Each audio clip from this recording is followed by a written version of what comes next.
ناظرین، آزادی فلسطین پر اسرائیل کا انکار اس کو مہنگا پڑ گیا ہے اور اب امریکہ کی جانب سے بتایا گیا ہے کہ ایک بڑا ایکشن سامنے آیا ہے اور اسرائیل کا اسلحہ بند کرنے کی بات کی جا رہی ہے۔ اور اس کے ساتھ ساتھ ناظرین، برطانیہ سے ایک نیا پلان سیز فائر کے حوالے سے اور آزادی فلسطین کے حوالے سے سامنے آ گیا ہے، اور جو یو این کی فنڈنگ بند کی گئی تھی امریکہ اور بہت سارے ممالک کی وجہ سے، وہ بھی ان کے لیے بڑی مشکلات کا باعث بن رہی ہے، اور ایک عوامی بغاوت اس وقت بائیڈن کے خلاف ہو گئی ہے، اور خاص طور پہ وہاں پر جو عرب اور مسلم ووٹرز ہیں وہ وہاں پر نکلے ہوئے ہیں، اور باقی جو کرسچنز ہیں وہ وہاں پر اسرائیل مٹاؤ کی تحریک بہت زور و شور کے ساتھ چل رہی ہے۔ تو جو پس پردہ ناظرین مذاکرات چل رہے تھے وہ اب کہاں پر پہنچے ہیں اور جنگ کس رخ اختیار کرنے جا رہی ہے اور نیتنیاہو درمیان میں کس طرح سے اڑا ہوا ہے، یہ جو نئی ڈیولپمنٹس ہوئی ہیں آج وہ آپ کے سامنے رکھنے جا رہے ہیں۔ جن لوگوں نے چینل کو سبسکرائب نہیں کیا ان سے ریکویسٹ ہے کہ چینل کو ضرور سبسکرائب کر لیں تاکہ ہر آنے والی ویڈیو آپ تک پہنچ سکے۔ ناظرین، ہم نے آپ کو بتایا تھا کہ ایک طرف جنگ جاری ہے پوری شدت کے ساتھ، بلکہ اس کی شدت میں تو اب اضافہ ہو گیا ہے، لیکن اس کے ساتھ ساتھ ایک آخری کوشش کے طور پر مذاکرات شروع ہو گئے ہیں جس میں امریکہ لیڈ کر رہا ہے، اور اس میں چائنا، رشیا، عربز، ترکی اور یورپین کنٹری یہ سارے آن بورڈ ہیں۔ کوئی 25 سے 30 ملک یہ بنتے ہیں جو بہت فعال کردار اس میں ادا کر رہے ہیں، اور اس میں ایک تو سیز فائر کی ڈسکشن ہو رہی ہے اور ایک باقاعدہ آزاد فلسطینی ریاست کا عملی قیام لانے کے لیے اس پر مذاکرات جاری ہیں، اور اس میں عربوں نے بتا دیا ہے امریکہ کو کہ اب ہمارے لیے معاملات کو کنٹرول کرنا ناممکن ہو رہا ہے۔ اگر فی الفور جنگ بند نہیں کی جاتی اور آزادی فلسطین کا اعلان نہیں کیا جاتا تو پھر ہمارے لیے ناممکن ہو جائے گا معاملات کو کنٹرول کرنا۔ اب حالات بہت آگے جا چکے، جو کچھ غزہ میں ہو رہا ہے اور ہو چکا ہے، اب پبلک کو سنبھالنا ہمارے لیے ناممکن ہو چکا ہے، اس لیے فی الفور یہ دو کام کرنے چاہیے۔ اور امریکہ نے، بائیڈن نے سب ایک ایک کو فون کیا، بلنکن نے، کہ بھائی اب یہ کام ہونے جا رہا ہے۔ اب اس میں امریکہ کی منافقت کیا ہے، ہائپوکریسی کس طرح سے وہ کام لے رہے ہیں، وہ بھی آگے چل کر آپ کو بتاتے ہیں، لیکن فی الحال مذاکرات کیا چل رہے ہیں اور نئی ڈیولپمنٹس میں آپ کے سامنے رکھنے جا رہا ہوں۔ اچھا، ایک تو جو بنیادی ڈھانچہ ہے، میں کل کی ویڈیو میں آپ کے سامنے شیئر کر چکا ہوں کہ یہ جو نیا پرپوزل سامنے آیا ہے سیز فائر کے حوالے سے، آزادی فلسطین کے حوالے سے، وہ بنیادی ڈھانچہ میں بڑی تفصیل کے ساتھ بتا چکا ہوں۔ میں صرف مختصراً 1 منٹ میں کوشش کرتا ہوں کہ دوبارہ وہ بنیادی ڈھانچہ آپ کے سامنے رکھوں تاکہ جن لوگوں نے اس ویڈیو کو نہیں سنا تو آپ ان کو پتہ چل جائے کہ بھائی یہ آج ہم ڈسکس کیا کرنے جا رہے ہیں۔ بنیادی بات پہلے ان کو سمجھ آئے گی تو پھر اگلی بات بھی ان کو سمجھ آئے گی۔ ناظرین، بنیادی پرپوزل یہ رکھا گیا ہے ان تمام ملکوں کی جانب سے، جس پر سب کا اتفاق اور پرپوزل ڈسکس ہو رہا ہے کہ جناب فی الفور سیز فائر کیا جائے، پرزنر ایکسچینج ڈیل ہو، ادھر فلسطینی سارے چھوڑیں اور ادھر سے اسرائیلی جو ہے وہ سارے قیدیوں کو رہا کریں، ٹھیک ہو گیا۔ اس کے بعد ایک فلسطینی ریاست کی آزادی کا اعلان کیا جائے یو این سے، اور عربوں کی یا پھر یو این کے انڈر جو فورسز ہیں، جوائنٹ فورسز، وہ جا کر غزہ اور ویسٹ بینک کا نظام سنبھالیں اور وہاں پر ایک عبوری نظام لایا جائے، عبوری حکومت اور عبوری وزیر اعظم جو ابتدائی طور پر معاملات کو چلائے، اینڈ دین پھر وہاں پر الیکشنز کروا کر ایک جو حکومت ہے، ایک پورا نظام وہاں پر لایا جائے، لیکن فی الحال ایک عبوری نظام وہاں پر لایا جائے اور اسرائیل کوئی ہینکی پھینکی نہ کرے۔ اس کے لیے ضروری ہے کہ فورسز وہاں پر ڈپلائڈ کی جائیں، عربوں کی یا یو این کی، تاکہ کوئی اسرائیل یا نیتنیاہو یا کوئی اور وہاں پر گڑبڑ نہ کر سکے۔ تو یہ تو ایک بنیادی ڈھانچہ ہے، اور اس میں جو یروشلم والا ناظرین معاملہ ہے وہ ابھی تک زیر بحث ہے کہ اس کا کیا کرنا ہے، کیونکہ لیکن جو ساری لڑائی ہے وہ تو یروشلم کی ہے، اور جو یو این کی قرارداد 1948 میں تھی اس میں یہ بتایا گیا تھا کہ یروشلم جو ہے وہ یو این کے انڈر ہوگا، کیونکہ یروشلم جو ہے وہ تینوں مذاہب یعنی مسلمانوں کے لیے، عیسائیوں کے لیے اور یہودیوں کے لیے، تینوں کے لیے ایک مقدس شہر ہے، اور تینوں مذاہب کی جو جنگیں ہوئی ہیں اس شہر کے لیے اس کی تو تاریخ بھری پڑی ہے، اور اب بھی جو اصل جنگ ہو رہی ہے وہ تو یروشلم کے لیے ہو رہی ہے، مطلب آزادی قدس کے لیے یہ جنگ ہو رہی ہے نا، تو اس لیے یہ مقدس سرزمین ہے، یہ کہ مسلمان وہاں پر سمجھتے ہیں کہ ہمارا پہلا جو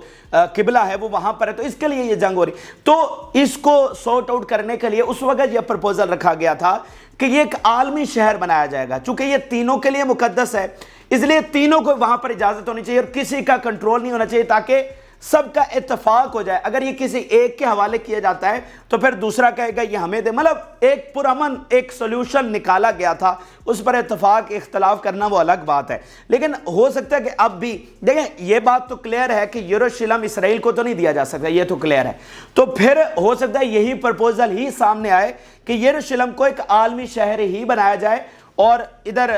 فلسطینی ریاست کا اعلان کیا جائے. اچھا, یہ ایک بنیادی ڈھانچہ ہو گیا. اب جو اس پر تازہ ترین نئی ڈیولپمنٹس ہوئی ہیں وہ ناظرین یہ ہے کہ جو وزیر اعظم لایا جائے گا وہ کون ہوگا. آپ نے ایک عبوری وزیر اعظم لے کر آنا ہے تو وہ کون, کیا حماس کے لیڈرز کو تو آپ لائیں گے یا کسی اور, کیونکہ بہت ساری تنظیمیں ہیں فلسطین کے, تو کس کو لایا جائے گا. اور سب کا اتفاق یہ ہے کہ ایک ایسی شخصیت کو لایا جائے جو متنازع نہ ہو. ٹھیک ہے, سب جو ہے وہ اس پر اتفاق کر لے. اچھا, اس میں ناظرین نام اس وقت آیا ہے, سرویز وہاں پر کروائے گئے فلسطینیوں میں کہ آپ اب کون سی شخصیت ہے جو سب سے زیادہ مقبول ہے. اچھا, اس میں نام تھا مطلب اسماعیل ہانیہ یا پھر یا سمار, یہ بڑی مقبول شخصیات ہے. لیکن پتہ چلا ہے کہ ان سے بھی بڑھ کر ایک اور شخصیت ہے جو فلسطینیوں میں سب سے زیادہ مقبول ہے, نمبر 1 پر. اور وہ نام کیا ہے؟ وہ نام ہے جناب مروان برغوثی. اب یہ مروان برغوثی بہت تاریخی شخصیت ہے, اور یہ اتنی تاریخی شخصیت ہے کہ فلسطینی ان کو اپنا نیلسن منڈیلا مانتے ہیں. اور آپ کے لیے یہ بات بڑی حیرانی کی ہوگی کہ یہ 22 سال سے اسرائیل کی جیل میں ہے. یہ سب سے بڑی بات آپ کے لیے ہوگی کہ یہ شخصیت 22 سال سے اسرائیل کی جیل میں ہے. اور اب جو ڈسکشن ہو رہی ہے اس میں ان کو وزیر اعظم بنانے کے لیے باتیں ہو رہی ہیں. آپ دیکھیں نا کہ جب دن پھرنے پر آتے ہیں تو پھر ایسا بھی ہو جاتا ہے. اور ان کی زندگی کا ایک سمجھ لیں کہ زیادہ عرصہ جو ہے وہ جیل میں ہی گزرا. اس سے پہلے یہ 4 سال اسرائیلی جیل کاٹ چکے ہیں, اور پھر انہیں 2001 کے 2 میں گرفتار کیا گیا تھا, اور تب سے یہ جناب اسرائیل کی جیل میں. اور اس میں بڑی امپورٹنٹ بات ان کے حوالے سے ایک اور سمجھ لیں کہ یہ یاسر عرفات کے ساتھی ہیں, اور جو یاسر عرفات کی تنظیم تھی اس کا ایک ملٹری ونگ تھا. جیسے آج حماس ہے نا, ایک پولیٹیکل ونگ ہے جس کے اسماعیل ہانیہ سربراہ, ایک ملٹری ونگ ہے. تو جو یاسر عرفات کی تنظیم تھی اس کا جو ملٹری ونگ تھا مروان برغوثی اس کے سربراہ تھے. تو پھر جب یہ جیل میں رہے انہوں نے عبرانی بھی سیکھی, اور جیسے یحییٰ سمار نے جیل میں رہتے ہوئے عبرانی زبان سیکھی تو ان کو بھی عبرانی زبان آتی. اور جب ان کا ٹرائل چل رہا تھا تو یہ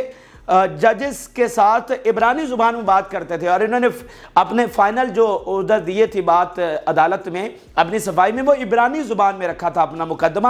ان کو 5 جو قتل ہیں ان کے جرم میں پکڑا گیا, گرفتار کیا گیا, ان کو سزائے موت سنائی گئی, دین پھر اس کو عمر قید میں کنورٹ کر دیا گیا. تو انہوں نے عبرانی زبان میں اپنی صفائی آخری پیش کی تھی کہ میں نے یہ کام نہیں کیا, لیکن بہرحال وہ آپ کو پتا ہے کہ انہوں نے ان کو سزا سنا دی. تو یہ ایک عرصے سے جیل میں ہیں, اور اب ان کے لیے سروے سب سے مقبولیت یہ سامنے ہے کہ ان کو وزیر اعظم بنانا چاہیے. اور اس میں انٹرسٹنگ بات یہ بھی ہے کہ جو حماس نے لسٹ دی ہوئی ہے کہ جن لیڈرز کو رہا کرنا ہے فلسطین کے, اس میں مروان برغوثی کا نام بھی ہے. حالانکہ یہ حماس کا حصہ نہیں ہے, کیونکہ بہت ساری تنظیمیں ہیں نا فلسطین کے, جیسے فلسطینی اتھارٹی جس کے محمود عباس صدر ہیں, وہ الگ ہے, حماس الگ ہے. تو حالانکہ حماس نے جو اپنی لسٹ دی ہوئی ہے اس میں مروان برغوثی بھی شامل ہے جو کہ ان کی تنظیم کا ایسا نہیں ہے, لیکن وہ بھی سمجھتے ہیں کہ یہ ایک بڑی شخصیت ہے. تو یہ جو فلسطینیوں کے اندر بھی تاریخ بھری ہوئی ہے ان کے اپنے اندر اختلافات کی, تو وہ آج ہمیں نظر آ رہا ہے کہ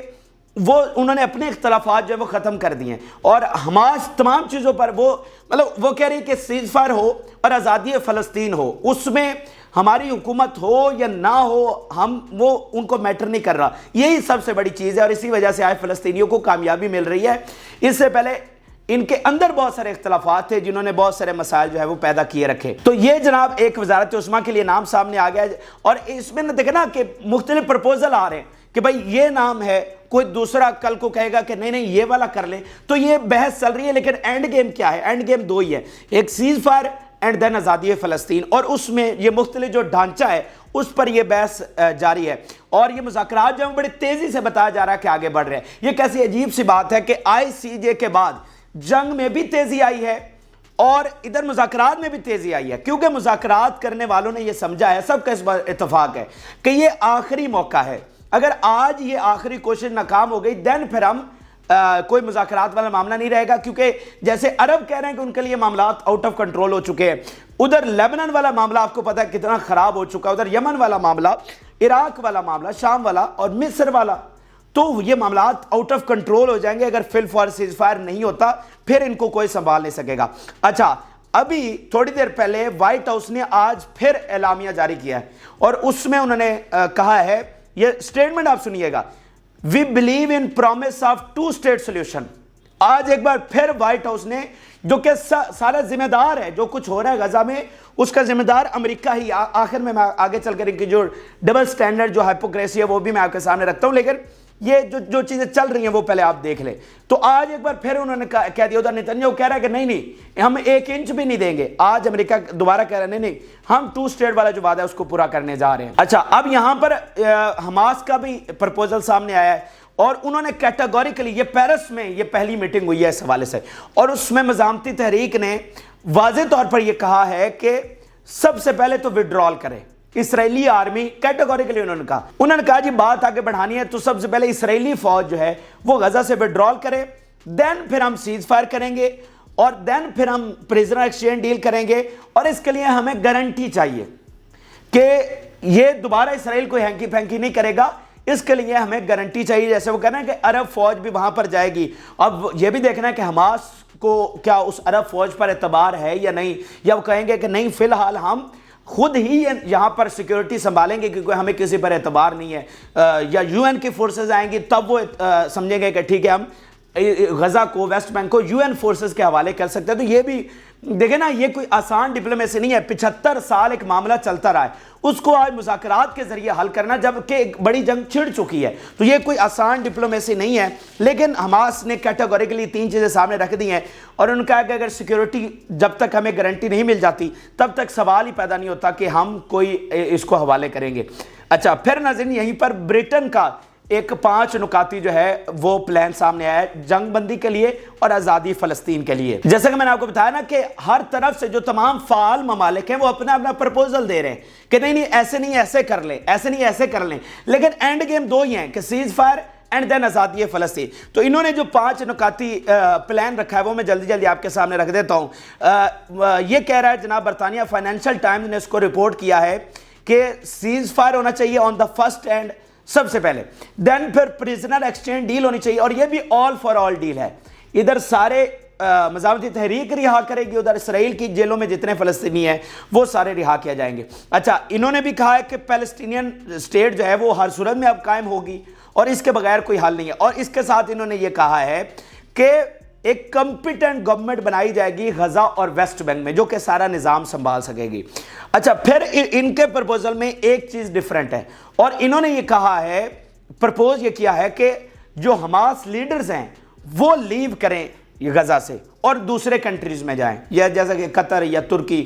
جو حماس کے لیڈرز ہیں وہ ان 2 ملکوں میں ہی ہیں، تو وہ کہہ رہے ہیں کہ یہ غزہ سے نکل کر دوسرے ملکوں میں چلے جائیں۔ ان کے 5 نکات میں یہ والا جو چیز ہے وہ بھی شامل ہے، لیکن اس میں اگر آپ دیکھیں تو یہ کیسے نظر عجیب سی بات ہے، اور کتنی مطلب آپ کے لیے فتح اور اطمینان کی بات ہے کہ جتنے بھی پرپوزل سامنے آ رہے ہیں اس میں 70% وہی چیزیں ہیں جو حماس کی شرائط ہے، جو فلسطین کا سٹانس ہے، جو ان کا پرپوزل ہے، وہی چیزیں ان تمام پرپوزل میں جس پر ساری دنیا اتفاق کر رہی ہے وہ شامل کی گئی ہیں، اور اسرائیل کی جانب سے پرپوز کی گئی ایک بھی چیز شامل نہیں ہے۔ تو اس سے آپ اندازہ لگائیے کہ جو ان کی سٹوپیڈیٹی ہے، جو ایڈیٹنس ہے، کہ وہ ایسی بات کرتے ہیں جس کا کوئی سر پیر ہی نہیں ہوتا، اور جو کوئی قابل عمل ہے ہی نہیں، تو اس لیے ان کی کسی بات کو ان پرپوزل میں شامل نہیں کیا جا رہا، حالانکہ وہ تو ریاست ہے اور آگے ایک تنظیم کھڑی ہے، تو تنظیم کی ساری باتیں شامل کی جا رہی ہیں، ریاست کی کوئی باتیں، جو کہ مغرب کا سب سے لاڈلا بھی ہے، لیکن مغرب کو یہ سمجھ آ رہی ہے کہ ان کی ایڈیٹنس کے ساتھ ہم آگے نہیں چل سکتے، اور ان کے پلان جو ہیں اسرائیل کے، ان کو پبلکلی مغرب ڈیفینڈ نہیں کر پا رہا ہے، اس لیے ان کی ایک شرط جو ہے وہ کسی بھی پرپوزل میں ہمیں نظر نہیں آ رہی ہے، اور جو ان کی انتہا پسندانہ سوچ ہے وہ اس کو کوئی بائے نہیں کر رہا۔ آج نہ مغرب اس کو بائے کر رہا ہے، نہ اس کو ڈیفینڈ کر پا رہا ہے، اور نہ امریکہ۔ اور اس میں آپ دوسری چیز یہ دیکھیں کہ جہاں پر ان کی فوجی طاقت ایکسپوز ہوئی ہے، جہاں پر یہ اسرائیل کی فوجی طاقت غزہ میں ایکسپوز ہوئی ہے،